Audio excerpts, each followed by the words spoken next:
Yeah, thanks. It's been a soft start to the spring housing market. The existing home sales number has really struggled to get meaningfully above 4 million annualized sales. Consider that pre-pandemic, something closer to 5.5 million was really the norm. So we've really been stuck there since the latter part of 2022. So not a ton of momentum, but I do think that the underlying fundamentals are stronger than a year ago. We know that inventory is up compared with a year ago. Affordability is actually at its best level since 2022. That's in part due to lower mortgage rates, but also we've seen house price growth remain lower than income growth, and that's allowed affordability to slowly improve. Are there parts of the country, Odeta, where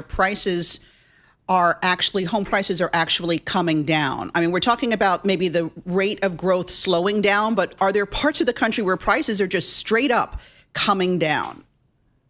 There are. We're actually seeing, we talk a lot about this K-shaped economy everywhere, but we're seeing that in the housing market as well. There's a clear regional divide. When we look at our Northeast, Midwest markets, they're still experiencing house price growth versus some southern markets, Mountain West markets, where we're seeing outright price decline. So take Cape Coral, Florida. This is a market where we're seeing over 8% year-over-year price declines. Compare that with a place like Poughkeepsie, where we're still seeing price growth. And that's really a function of the fact that a lot of the Northeast, Midwest markets haven't built quite as many homes. There's not quite as much inventory on the market. Whereas a lot of our pandemic darling markets, if you will, they saw a lot of inventory grow, and now they're starting to see some price cuts. Shout out to Poughkeepsie. Yeah. That part of the country is a part of New York State that was really going through a revitalization right now. I actually know a couple empty nesters retired to Syracuse. Wow. And they're Syracuse grads, and they're like, the cost of living is so much less, and we Yeah, I love the can believe it. university. And we're like, but dudes, it's cold. But you got to be hardy. Winters are Exactly, tough. got to be Yeah, hardy yeah. folks down there. Talk to us about who's actually buying new homes today. I'm really thinking about some of the first-time home buyers. It seems like a lot of those folks, we read a lot about it. They're just the affordability issues just make it very tough for young folks to buy homes. It is. I mean, saving for a down payment has historically been the primary hurdle for potential first-time home buyers. And then, of course, they don't have the money from the sale of an existing home to bring to that closing table. So it remains a very challenging market for potential first-time home buyers. But then the existing homeowners, they're struggling with the fact that they're rate locked in. We know that 78% of existing homes with a mortgage have a rate below 6%. So they're rate locked in. And, inventory is improved compared to a year ago, but it's still historically constrained. And so maybe it's challenging for them to find a bigger, better home to move up to. And so it still is a challenging market, but I think on the margin is improving and beginning to normalize, which should put us in a better position this year for the spring home buying season relative to last year.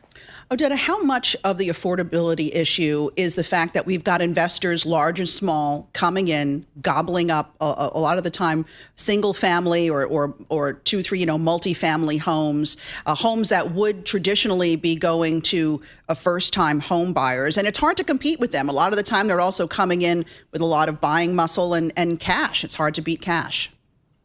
Yeah, the investor share of sales is still relatively small.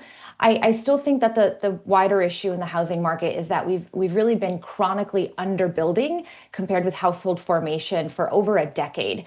And that chronic underbuilding has contributed to this housing shortage. And it's worse in some parts of the country than others. But I think that issue is still the primary issue contributing to our affordability concerns today.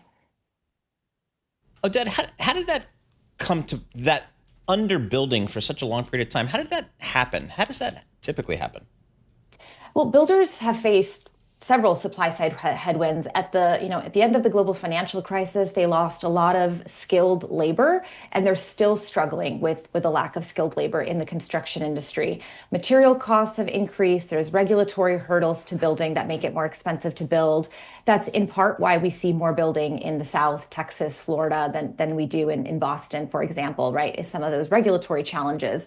And so I do think that the supply side headwinds for builders, which they're still grappling with today, they're sometimes referred to as the 5 Ls of home building, lots, legal, et cetera. And so I think that that's been one of the primary challenges.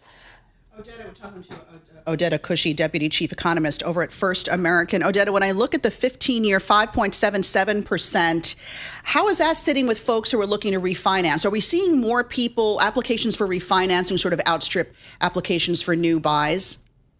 We have seen refinance demand increase, certainly on a year-over-year basis. There are still relatively few who are in the money to refi.